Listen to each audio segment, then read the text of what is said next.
আসসালামু আলাইকুম ওয়া রাহমাতুল্লাহি ওয়া বারাকাতুহু নাহমাদুহু ওয়া নুসাল্লি আলা রাসূলিহিল কারীম আম্মা বা'দ আউযু বিল্লাহি মিনাশ শাইতানির রাজীম বিসমিল্লাহির রহমানির রহিম ওয়া তাআওয়ানু আলাল বিররি ওয়াত তাকওয়া ওয়া লা তাআওয়ানু আলাল ইসমি ওয়াল উদওয়ান সাদাকাল্লাহুল মাওলানাল আযীম ওয়া সাদাকা রাসূলুহুন নবিয়্যুল কারীম।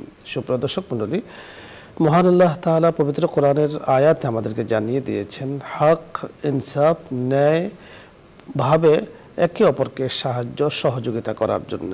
এবং আল্লাহ তাআলা বলেছেন, তোমরা একে অপরের সহযোগিতা করো বিল বিররি ওয়াত তাকওয়া, তাকওয়া অবলম্বন করে এবং সততার সাথে, ইনসাফের সাথে ন্যায় প্রতিষ্ঠার জন্য আল্লাহ রাব্বি কারীম আমাদেরকে হুকুম করেছেন। মানুষের আল্লাহ তাআলা যে হায়াত দিয়েছেন, শিশুকাল, যৌবনকাল, বার্ধক্যকাল, এই তিন কালের মধ্যে গুরুত্বপূর্ণ কাল হলো যৌবনকাল। তাই যুবকদের দায়িত্ব এবং কর্তব্য রয়েছে অনেক ন্যায় ইনসাফ প্রতিষ্ঠা। এর দ্বারা সমাজ উপকৃত হবে, রাষ্ট্র উপকৃত হবে। আজকে আমরা এই বিষয় নিয়ে কথা বলবো। কথা বলার জন্য যিনি আমাদের সাথে যোগ দিয়েছেন, বিশিষ্ট ইসলামী চিন্তাবিদ, মিডিয়া আলোচক, মিডিয়া উপস্থাপক মুফতি মাহমুদ জাকের, শিক্ষা বিষয়ক সম্পাদক, জামিয়া কাসিম নানুতুবি রহমতুল্লাহি আলাই, বনশ্রী, ঢাকা। সাথে আছি আমজাদ হোসেন হেলালি।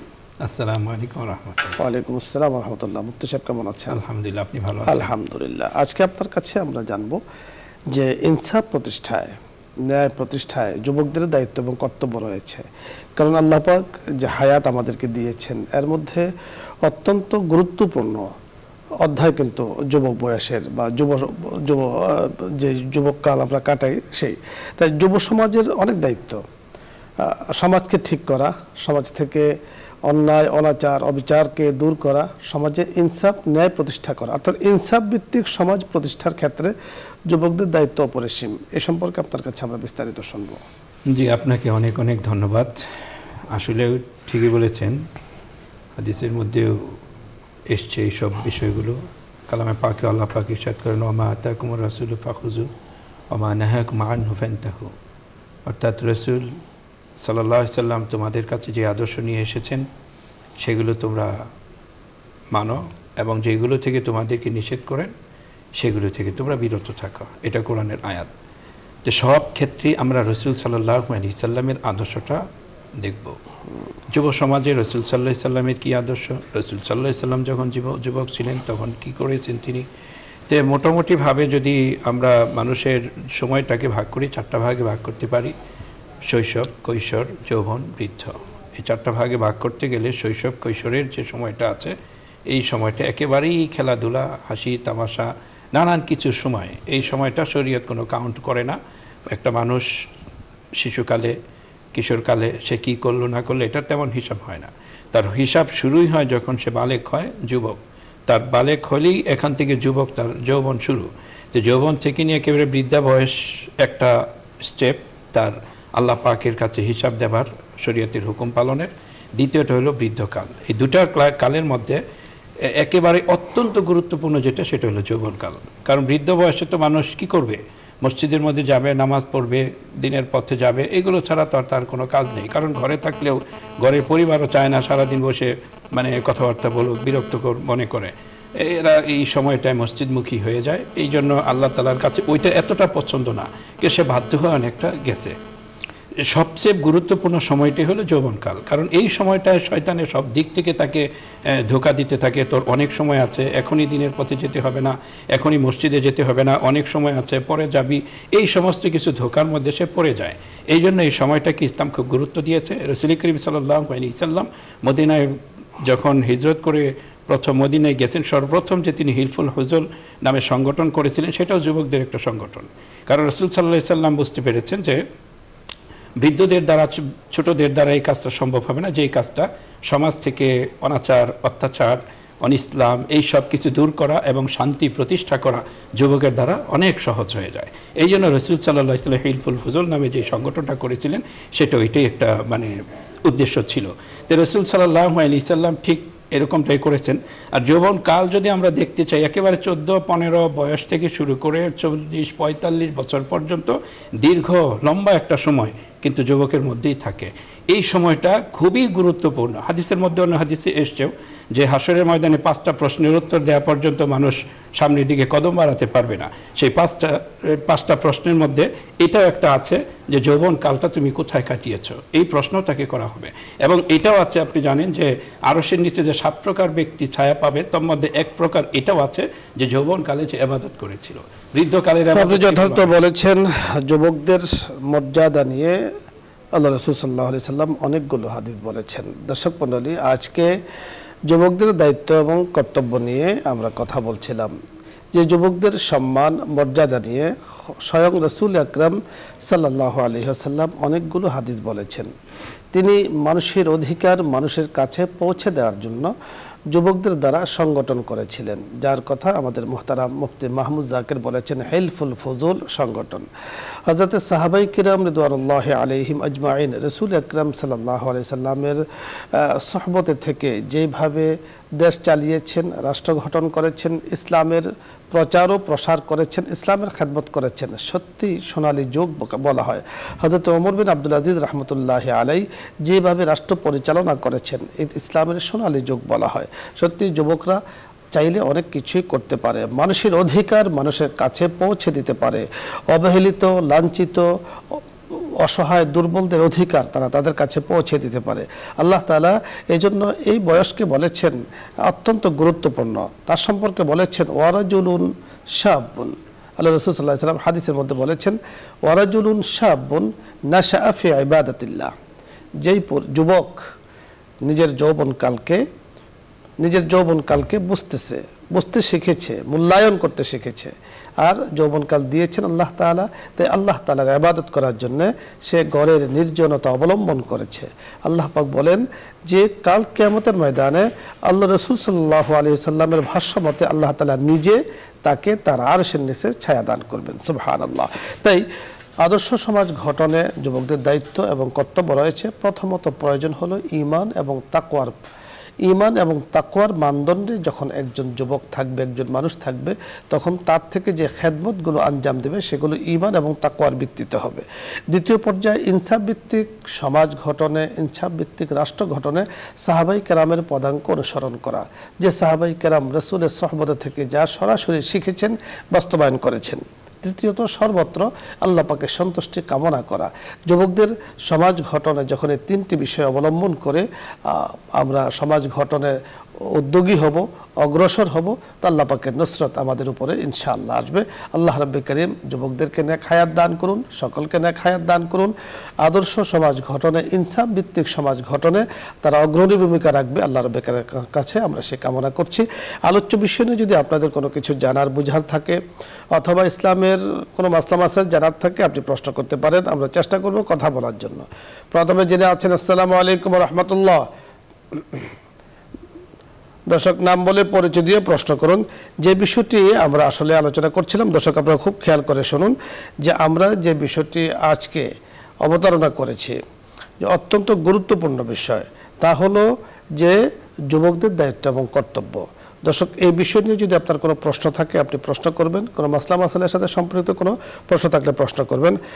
সম্ভবত দর্শক আপনি কানেকশন পাচ্ছেন না, মোহতারামের কাছে আমি বিষয়গুলো জানবো, যে এই যে আল্লাহ পাকের সন্তুষ্টি কামনায় যুবকদের কি করণীয় আপনার কাছে আমরা শুনবো।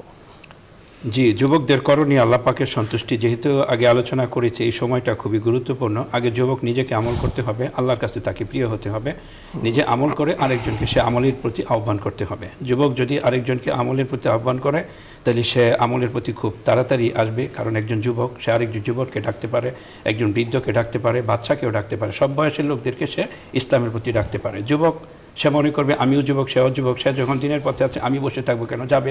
বৃদ্ধ চিন্তা করবে যুবক বয়সে যদি সে এটা করে, আমরা তো এই বয়সে কিছুই করি নাই, তো এই ছেলেটা যখন এই বয়সে আমাদেরকে ডাকছে, লজ্জায় পড়ে হলেও বুড়া আসবে।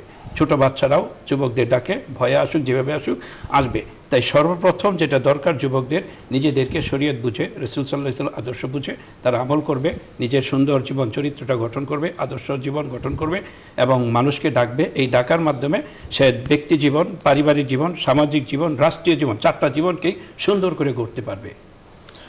যথার্থ আপনি বলেছেন। আল্লাহ রাসূল সাল্লাল্লাহু আলাইহি ওয়াসাল্লাম যে হাদিসের মধ্যে বলেছেন যে ওয়াশাবাবাকা কাবলা হারামিক, যুবকদেরকে উদ্দেশ্য করে বলেছেন যে তোমার যৌবনকালকে তুমি গনিমত মনে করো, মূল্যবান মনে করো তোমার বার্ধক্য আসার আগে। আসলে রাসূল সাল্লাল্লাহু আলাইহি ওয়াসাল্লাম এই কথাটাকে কি মিন করেছেন, কি বোঝাতে চেয়েছেন? দেখেন, এটা যেটা মিন করেছেন যে যুবক তার গায়ে যে শক্তি আছে, সে সমাজের অনেক কিছু অনাচার সহজভাবে সে প্রতিহত করতে পারে, যেটা বুড়া মানে বৃদ্ধ করতে পারে না। এই জন্য বলছে তোমার এই সময়টাকে গুরুত্ব দাও। বয়স হয়ে গেলে তোমার অনেক অসুখ বিসুখে তোমাকে তাড়া করবে, অনেক কিছু তুমি করতে পারবা না, অন্যায় অত্যাচার দেখলে তুমি কঠিন হস্তে ওইটা দমনও করতে পারবা না। এই সময়টাকে যৌবনকালটাকে তুমি সুযোগ মানে গনিমত মনে করো, এই সময়টা তুমি এই কাজগুলি করতে পারবে। নিজেও এবাদত অনেক সময়, দেখেন যুবক যদি চায় সে 5 ওয়াক্ত নামাজের পরে সারা রাতও যদি দিন এবাদত করতে, তার শরীরে তেমন ঘাটতি হবে না, দিনে কিছু ঘুমাই নেবে। কিন্তু বয়স্ক ব্যক্তি এটা পারবে না, তার শরীরে ধাপে ধাপে তার ক্ষয় হচ্ছে, এই জন্য সে বেশি সময় নিয়ে এবাদতও করতে পারবে না। তো নিজের এবাদত অন্যকে সে এবাদতের দিকে ডাকা এবং সমাজ থেকে অনাচার অত্যাচারগুলো দূর করা একজন যুবক। আপনি যথার্থ বলেছেন। আমরা দেখেছি এবছরে আমাদের দেশে যেই বন্যা হয়েছে, এই বন্যার ত্রাণ সামগ্রী বিতরণে যুবকদের ভূমিকা অগ্রণী ছিল। তারা সর্বাগ্রে যেভাবে শ্রম দিয়ে পানির মধ্যে মাজা পানি, বুক সমান পানিতে তারা এইভাবে নেমে ত্রাণ বিতরণ করেছেন এবং হাদিয়া সামগ্রী, উপহার সামগ্রী বিতরণ করেছেন, এটা আসলে এখান থেকে অনেক কিছু আমাদের শিক্ষণীয় আছে। যে তারা যখন একযোগে আপনার যে এলাকাতে বন্যাগুলো হয়েছে তাদের মুখের কথা না, এইবারের অন্যরকম একটা সাহায্য সহযোগিতা এসেছে এবং সারা দেশের মানুষ মনে হচ্ছে যে ঝাঁপিয়ে পড়েছে যে অপর ভাইয়ের জন্য সেবা করার, খেদমত করার। তো এটা তো আসলে বার্ধক্য বয়সে সম্ভব না। তাহলে যেমনিভাবে তারা ইবাদতে অগ্রণী ভূমিকা পালন করতে পারে, অনুরূপভাবে গণমানুষের সেবায় অগ্রণী ভূমিকা পালন করতে পারে, অনুরূপভাবে দেশ ও জাতির সেবায়ও তারা কিন্তু অগ্রণী ভূমিকা পালন করতে পারে। এর জন্য ইত্তেহাদ এবং ইত্তেফাক দরকার। এ সম্পর্কে আপনার কাছে আমরা শুনব। জি, খুব সুন্দর। যে যুবকরা কাজ করতে হলে তাদের ইত্তেহাদ লাগবে, ইখতিলাফ অর্থাৎ মতানৈক্য করা যাবে না। যেমন আমরা দেখছি যে জুলাই আগস্টের যে আন্দোলনটা হয়েছে, এটা কিন্তু যুবকরাই করেছে, তারাই ভূমিকা নিয়েছে এবং শেষ পর্যন্ত তারা সাকসেসফুল হয়েছে। এটা কিন্তু ধাপে ধাপে যুগে যুগে সময় সময় অনেকেই নেমেছিল আন্দোলনে, করতে পারে নাই। যুবকরা যখন এটা হাতে নিয়েছে ঠিকই করেছে। তো এটাও প্রমাণ করে যুবকরা কোনো কিছু হাতে নিলে তারা করতে পারে। ইসলামকেও তারা, দেশকে যেমন গঠন করতে পারে, তারা যদি চায় আমাদের মানে আমরা ইসলামী রাষ্ট্র গঠন করবো, সেটাও তারা খুব সহজেই পারবে। এটাও তাদের জন্য সম্ভব। এই জন্য অনেক দেখা যায় স্কুল, ভার্সিটি, কলেজ যে কিছু কিছু জায়গায় যুবকদের একটা টিম আছে, তারা দিনের কাজগুলি করে। যেমনটা বলেছেন যে ত্রাণে যেমন সহযোগিতা করেছে, এরকমভাবে তারা তাবলিগে চলে যায়, দিনের কাজগুলো করে, জায়গায় জায়গায় তারা অনেক কাজ করতেছে। আলহামদুলিল্লাহ, আল্লাহ তাআলা তাদেরকে নেক হায়াত দান করুন। দর্শক মণ্ডলী, আজকে আমরা আলোচনা করছিলাম যুব সমাজের দায়িত্ব এবং কর্তব্য। বিশেষ করে সকল ক্ষেত্রেই তাদের দায়িত্ব এবং কর্তব্য রয়েছে। যেমন একটি পরিবারের মধ্যে যখন একজন যুবক থাকে তখন তার উপরে পরিবারের দায়িত্ব। একটি সমাজে যখন অনেকজন যুবক থাকে তাহলে তাদের দায়িত্ব সমাজকে ঠিক করা, এই সমাজে অনাচার ভিত্তিক কোনো কিছু যেন না হয়, অত্যাচার মূলক যেন কিছু না হয়, নির্যাতিত মানুষের পাশে দাঁড়ানো। ঠিক একটি দেশের মধ্যে হাজার হাজার যুবক থাকে, দেশ ঘটনা তাদের ভূমিকা অগ্রণী রয়েছে, আছে। হযরত সাহাবায়ে কেরাম রিদওয়ানুল্লাহি আলাইহিম আজমাইনের ইতিহাসে আমরা দেখেছি যুবকরা অনেক কিছু করতে পারে। হযরত ওসামা বিন যায়েদ রাদিয়াল্লাহু তাআলা আনহু, ওনার বয়স মাত্র 18 বছর। ওনার নেতৃত্বে রাসূল আকরাম সাল্লাল্লাহু আলাইহি সাল্লাম বড় এক জিহাদে সাহাবায়ে কেরামদেরকে দিয়েছেন। সেই জামাতের মধ্যে বড় বড় সাহাবায়ে কেরাম, কিবারে সাহাবায়ে কেরামও ছিলেন। রাসূল আকরাম সাল্লাল্লাহু আলাইহি ওয়াসাল্লাম নিজেই যুবকদের সম্পর্কে অনেক ফজিলতপূর্ণ কথা বলেছেন এবং ইসলাম দিয়েছে তাদের মর্যাদা, ইসলাম দিয়েছে তাদের সম্মান। এই সম্মান এবং মর্যাদা ধরে রাখার দায়িত্ব কিন্তু আমাদের যুব সমাজের, এবং তারা চাইলে দেশের অনেক উন্নতি করতে পারে, তারা চাইলে ইসলামের অনেক সেবা করতে পারে। আলহামদুলিল্লাহ তারা করছে, আমরা শুকরিয়া আদায় করছি। আল্লাহ রাব্বুল কারীম যেন আরও বাড়িয়ে দেন, কারণ শুকরিয়া আদায়ের মাধ্যমে নিয়ামত কিন্তু পরিপূর্ণতা আল্লাহ তাআলা দিয়ে থাকেন। আল্লাহ রাব্বি করিম আমাদেরকে কথাগুলো বোঝার তৌফিক দান করুন। ধন্যবাদ আপনাদেরকে। আল্লাহ তাআলা আপনাদের সকলকে নেক হায়াত দান করুন এবং দ্বীনি প্রোগ্রামের সাথে যুক্ত থাকার, দ্বীন শেখার উদ্দেশ্যে, আমল করার উদ্দেশ্যে যুক্ত থাকার তৌফিক দান করুন। এই আশাবাদ ব্যক্ত করে আজকের মতো বিদায় নিচ্ছি।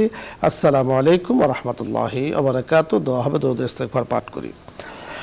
اللهم صل على سيدنا ونبينا وشفيعنا وحبيبنا ومولانا محمد صلى الله عليه وعلى آله وأصحابه وبارك وسلم. أستغفر الله ربي من كل ذنب وأتوب إليه. لا حول ولا قوة إلا بالله العلي العظيم. أستغفر الله ربي من كل ذنب وأتوب إليه. لا حول ولا قوة إلا بالله العلي العظيم. اللهم صل على سيدنا حبيبنا شفيعنا ومولانا محمد وعلى آله وأصحابه وبارك وسلم. اللهم اغفر لنا وتب علينا إنك أنت التواب الرحيم. ربنا لا تزغ قلوبنا بعد إذ هديتنا وهب لنا من لدنك الرحمة إنك أنت الوهاب. ربنا ظلمنا أنفسنا وإن لم تغفر لنا وترحمنا لنكونن من الخاسرين. ربي ارحمهما كما ربياني صغيرا. ربي ارحمهما كما ربياني صغيرا. রব্বুল আলামিন আমাদের জিন্দেগির সমস্ত গুনাহ খাতা মাফ করে দেন। রব্বুল আলামিন বুঝে না বুঝে, ইচ্ছায় অনিচ্ছায় অনেক ধরনের গুনার সাথে আমরা জড়িত আছি। আপনি তো গাফফার, আপনি তো রহমান, আপনি করিম, আপনি রাহিম, আপনি সত্তার। রব্বুল আলামিন এইসব নামে রুচিলা আমাদের গুনাহগুলো মাফ করে দেন।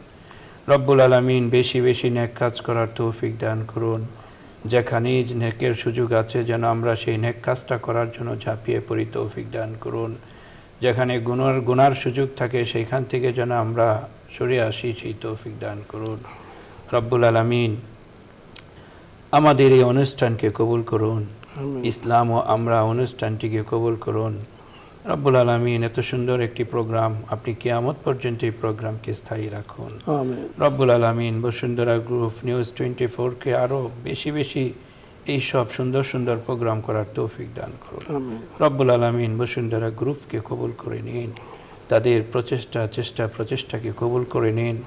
গ্রুপের চেয়ারম্যান মহোদয়, এমডি মহোদয়কে আপনি সুস্থতার নিয়ামত দান করুন, তাদেরকে হিদায়াত দান করুন এবং তাদেরকে আপনি ক্ষমা করে দিন।